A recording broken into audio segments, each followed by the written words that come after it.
Сайн байцгаана уу? За өнөөдрийн YouTube хуудасаар та бүхэн энэ бичлэг үзэх өдрийн мэндийг хүргэе.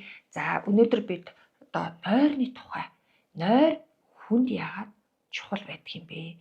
Яаж унтахыг зөв нойрсолт гэж байгаа юм бэ гэдэг талаар та бүхэндээ ярьж өгье.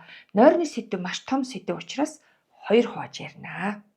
За унтах буюу нойрсох гэдэг хүнд ямар чухал юм бэ гэдгийг нэлээд бас одоо хүмүүст бол ойлгуулах их зүгээр юм а гэж бодсон юм а.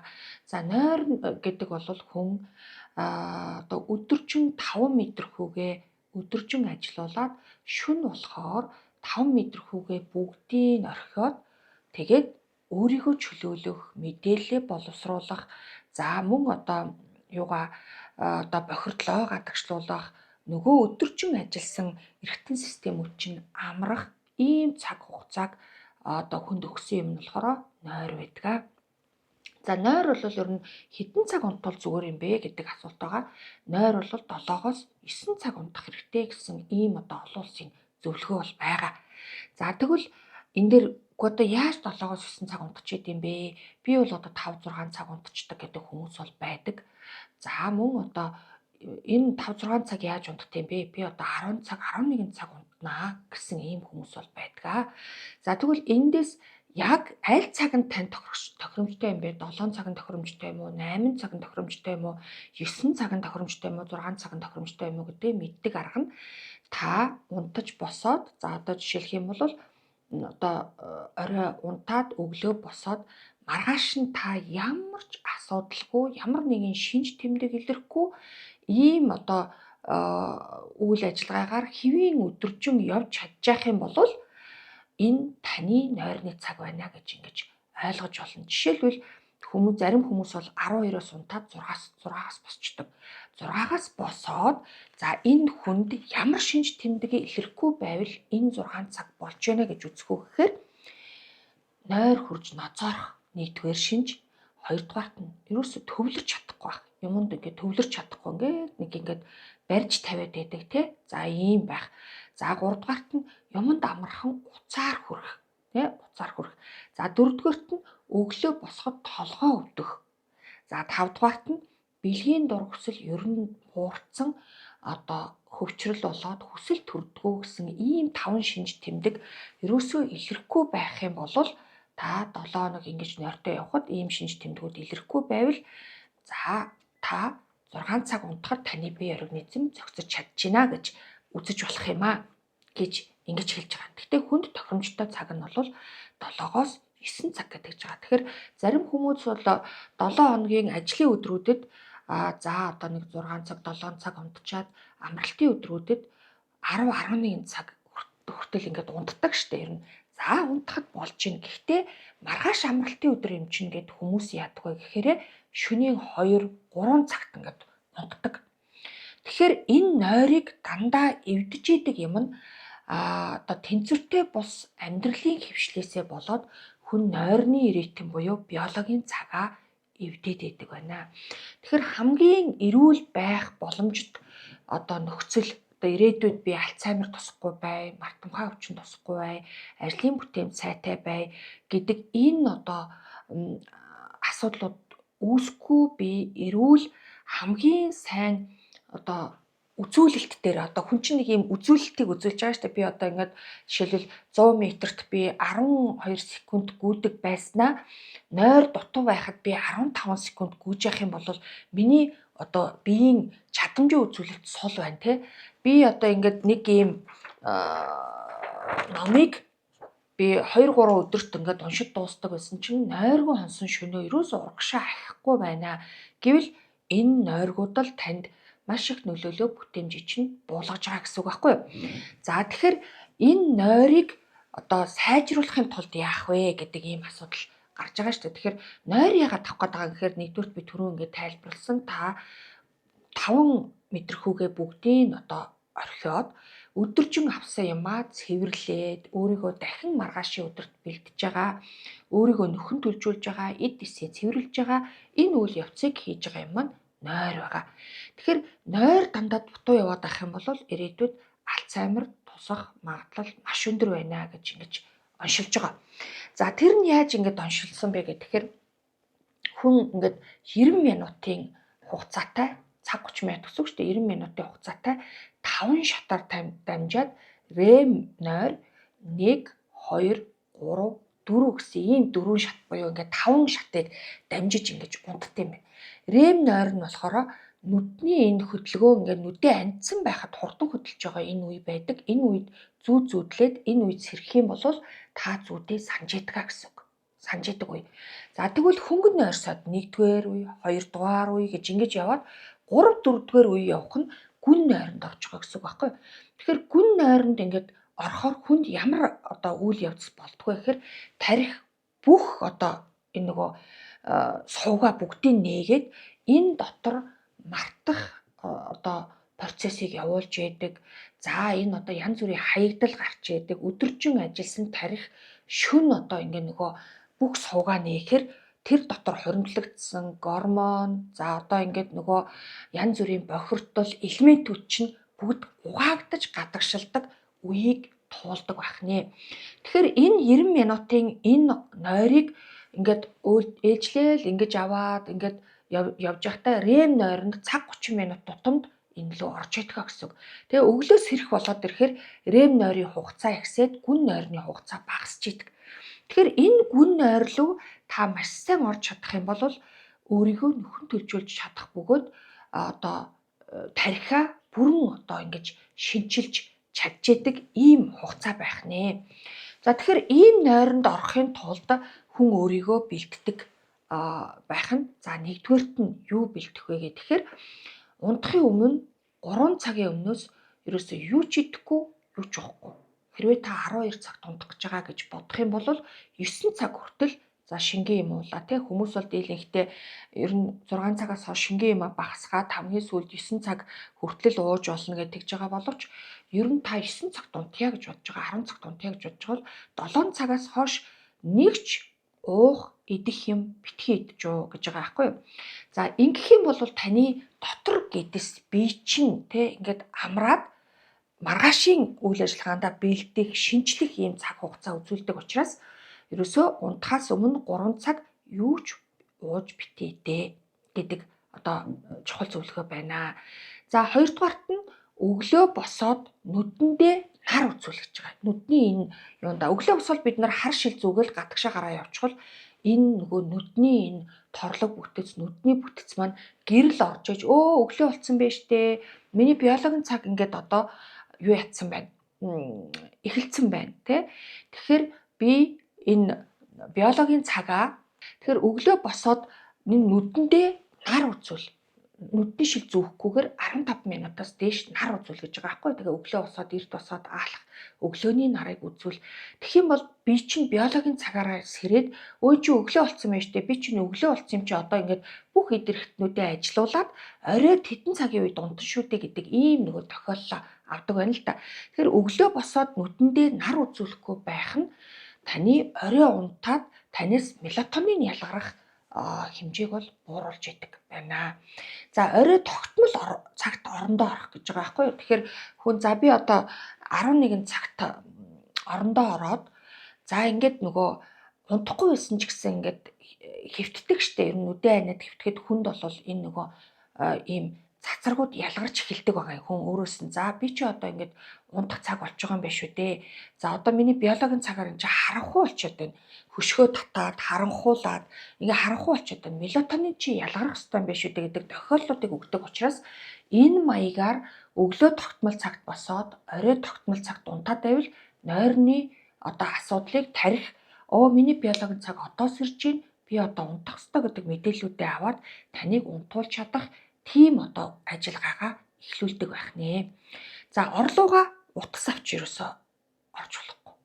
Утас авч орох юм бол утас бол цэнхэр туяатай нойрыг сэрэж идэг. Тэгэхээр унтах төхөөд ирэхээрээ хүмүүс дээд ийм нөгөө цав цагаан гэрлийн тусгалаа унтраагаад шаргал гэрлээ асаагаад за тэгээд ийм тайван байх орчинд суугаад ингэж байх юм бол за би чи унтах болж байгаа юм шүү дээ. Орой болцсон байна тий. Тийм учраас өөрийгөө унтахад бэлдэх хэрэгтэй гэдэг тохиоллыг тархинд өгдөг байх нэ. За 3 дугаарт нь 4 дугаарт нь ямар зүйлийг анхаарах вэ гэхээр кофе 12 унтах цагаас 12 цагийн өмнө ууж болно гэж байгаа байхгүй юу. Кофеин байнга нөлөөлж идэг. За тэгэхээр нөгөө хүмүүс бол залуу цагтаа би кофе уулаач гэсэн сайн унтчихдаг юм уу гэж ингэж хэлдэг. Үнэн чанартаа дунд нь байн сэрээд байдаг, тэ хурхраад байдаг. За ингээд одоо сайн унтаж чаддаггүй, маргааш нь ядраад байдаг ийм үзүүлэлтүүд байгаа бол кофеины нөлөө танд байгаад байгаа гэсэн үг байхгүй юу. Тэгэхээр одоо өглөөний цай, өглөөний ундны дараа кофе уух нь бол нэгдүгээр асуудалгүй байгаа боловч өдрийн цайн дээрээс ингээд уучих юм бол шөнийн 12 цаг хүртэл, шөнийн 1 цаг хүртэл нойрч нь сайн орж ирч чадахгүй гэсэн үг. За тэгэхээр энэ болохоор кофеины төрлийн юу. За жишээлх юм бол өтгөн цай, өтгөн хар цай ч гэсэн кофеинтэй байхгүй юу.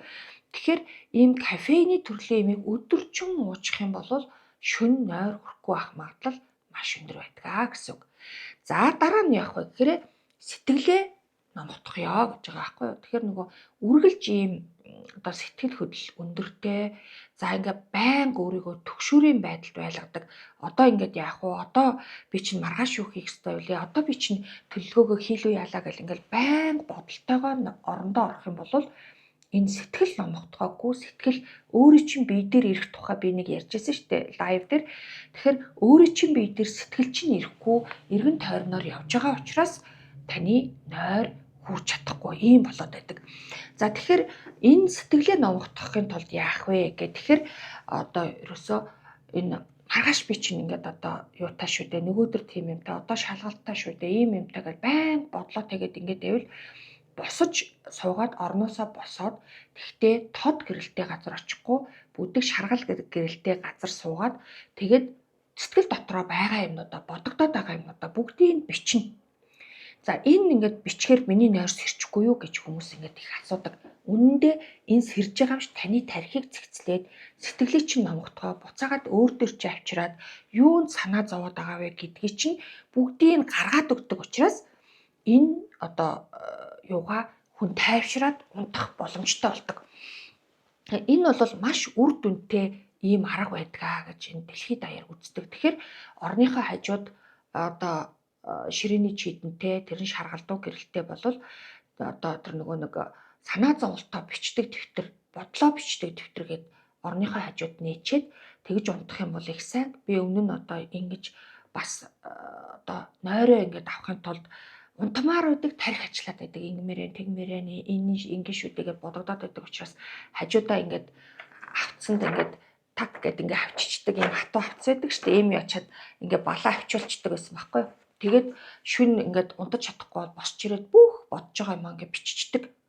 Тэгэхээр өглөө босоход чинь ингээд маш цэгцэрсэн энэ бичээ тавьсан юм чинь цэгцэрсэн босоод ирдэг. Тэгээд би өөр чинь ийм бодоод байсан байх шүү дээ гэдэг ийм юм бичээ тавьчихаар маргааш нь таны энэ хийх ажил чинь маш тодорхойгоор ийм болчихсон байдгаа. Тэгэхээр энэ аргыг хэрэглээд үзвэл их зүгээр байдаг шүү. За тэгэд хүмүүс бол яадаг вэ гэхээр нөгөө залуудаа нойр багтаа явал тэсээд байна, би чадаад байна гэж бодоод байдаг. Орой болохоор телевизэр үзээ суучдаг, найз нөхдөйгөө уулздаг. Ийм нийгмийн одоо цагийн зөрүү гэдэг юмд орчдөг байхгүй юу? Биологийн цагаа эвдээд нийгмийн цагийн зөрүүнд орчдөг. За энэ тодорхой хугацаанд ингээд одоо болоод тэсээд байгаа юм шиг боловч энэ цуцах үе гэж бол хүнд ирдэг. Ингээд ерөөсөө цуцах үе ирэхээр таны биологийн цаг эвдэрсэн. Бие чинь муудсан, тархи чинь мартамхай болцсон. За ингээд энэ тэнд өвчтэй те ерөөсөө ингээд олон төрлийн өвчний их үүсвэр нь та нойроо сайн авахгүй байгаад байдгаа гэж ингэж бол үзэж байгаа. За гэтэл хүмүүс унтаал байвал яа гэм бэ гэхээр хүмүүс ингэж боддог. Нойр сайтай байна гэдгийг хүссэн газараа хэвтээл унтаад байдаг. Тасралтгүй 10-11 цаг унтаад байдаг те. За ингээл ерөөсөө хүссэн цагтаа л ерөөсөө унтаад байдаг. Одоо хоол идчихаал шууд унтаад байдаг. Эднэрийг нойр гэж бодоод байдаг. Үнэн дээр эднэр бол ерөөсөө нойр биш байдаг. За тэгэхээр энэ одоо нойр гэдэг болохоор нойрны чанар гэдэг асуудалтай яригдана. Та хэр зэрэг бохироо цэвэрлж байгаа вэ гэдэг дээр асуудал яригдчихэж байгаа байхгүй юу? За тэгээд хүмүүс ингэж боддог. Арх нойр хөрөхгүй байхаар би арх уучгаар унтчихдээ юм аа. Пив уухаар унтчихдээ, арх уухаар унтчихдээ ингэж боддог байхгүй юу? Тэгэл арх уухаар тухайн үед ингээд таныг шууд ингээл нойрын чинь хүргээл унтуулж байгаа юм боловч арх гарах үед буцаж сэрээд бөөрчөө ажиллаад архиа гаргах гад ингээд ундаг учраас ерөөсөө хүн тасралтгүй тархичин ажиллаа, бие чинь ажиллаад ингээд энэ архиар одоо авж байгаа нойр бол нойр биш байдаг юм аа. Тэгээ энийг бол бүр олон улсад судалсан байдаг. За би ингээ нойроо авахын тулд арх угаал унтдیں۔ Гэвэл та өөрийнхөө бие эрхтний хороор эргэлдүүлээд тэгээд тархиа хордуулаад за тэгээд өөрийнхөө бүх эдэрхтнийг байнгын хордлтын түвшинд ингээ байлгаж байгаа учраас ийм байдаг. Тэгэхээр эрэгтэйчүүд дийлэнхдээ унтахтаа л унтчих юм бол одоо хорхирч унтж байгаагаа тэгээд одоо байн дундуур нь сэрж байгаагаа за тэгээд дунд нь босож шээж байгаагаа тий эднэрийнхээ болохоор одоо нэг асуудал биш гэж бодоод байдаг. Эдгээр бол бүгдээрээ нойрны чанарт маш их нөлөөлдөг байх нэ. За тэгээд орой болохоор тослог хоол хийждэг. Хүмүүс ингэ найз нөхдөйгөө уулзахаар дийлэнхдээ шарсан дахиа пицца за тэгээ шарсан хайрсан хоол хүнстэй ийм юмнуудыг их идээд байх юм бол шүнжин ходоод чинь ажиллах, цөс чинь ажиллах, бүх бие чинь ажиллагаатай байх хэрэгтэй болдог учраас нойрсох тархи руу одоо нөлөөлөл үздэг юм аа. За тэгээ хит их унтах нь бол бас муу нөлөөтэй байдгаа гэж байгаа. За одоо 9 цагаас дээш 10, 11 цаг ингээд унтаад байгаа хүмүүс болохоор дараагийн нойрны хугацаа хүртэл бие сэрдгүү байнгын бие эргэтэн одоо эс унтаа байдалд байгаад байдаг учраас энэ хүний үзүүлэлт буюу бүтээмж маш муу байдгаа гэж үздэг. Тэгэхээр маш муу бүтээмжтэй хүн ажилд авчихвал танд ямар байх вэ? Байнга л нойрмог байж идэг. Тэгэл өдөржин одоо эвшээгээ сууж идэг, бүтээмж байдгүй, ажилдаа төвлөрдгөө, юмаа ойлгодгоо ийм хүн ажилд авах танд ямар байх вэ? Та өөрөө тийм байвал ямар байх вэ? Тэгэхээр энэ нойрны чанарын асуудал бол зөвхөн шүн унтахтай асуудал байдгүй. Түрүүн би бол өдөр илэрдэг шинжүүдийг хэлсэн. За энэ өдөр илэрдэг шинжүүд бол одоо нойрны асуудалтай, нойрны өвчтэй байгаа хүмүүст одоо илэрдэг шинжүүд байхгүй юу? За тэгвэл шүн илэрдэг шинжүүд нь юу байгаа юм бэ гэхээр унтах гэж маш удаан хөвтдөг. Тэ? Унтах гэж маш удаан хөвтдөг. Хоёрдугаарт ойрхон сэрдэг. Гуравдугаарт нь эрт сэрээд буцаж унтдаггүй.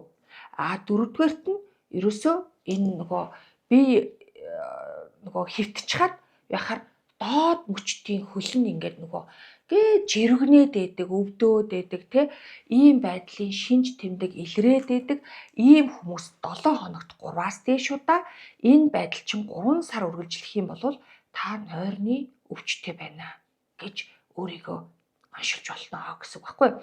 За тэгэхээр хүмүүс бол юу гэж боддгоо гэхээр за ингээл нэг унтчихл юм бол энэ бол одоо гайгүй унтаад байгаа гэж бодоод байгаа. Гэтэл үнэндээ бол тийм юм байдгүй. За энэ ерөөсөө байдал нь шүн тэгэл янз бүрийн бодол давтагдаал, юм бодогдоол ингээд байгаад байдаг хүмүүс бол нойрны асуудалтай байна гэсэн үг гэдэг. Нойрны асуудалтай хүн бол тархалтаас хязгаарч салдаггүй. Шимт хичээлийн дутагдлаа бүрэн одоо нөхөж чадахгүй ийм байдалтай байдаг юм аа. Тэгэхээр нойрны өвчтэй гэдэг ингэж одоо онцлогдож байгаа таны ингээд одоо дээрх шинжүүд тий энэ дурдсан шинжүүдээс нэг нь л ингээд илэрж байгаа мөртлөө 7 хоногт 3-аас дээш удаа ийм байдалтай. За тэгээд 3 сар орчим ингэж одоо үргэлжлэх юм бол та нойрны өвчтэй байна гэж өөрийгөө оншилж болох нэ гэсэн үг. За ингээд өнөөдрийн YouTube бичлэгтэй хамт байсан та бүхэндээ баярлалаа. За ингээд нойрны 1-р хэсгийг өнөөдөр та бүхэнд ярьж өглөө. 2-р хэсгийг дараагийн одоо бичлэгээрээ та бүхэнд хүргэх болно. За ингээд хэрэгтэй хүнд нь та бүхэнд түгээгээд өгөөрэй. YouTube хуудастай хамт байгаа та бүхэндээ баярлалаа.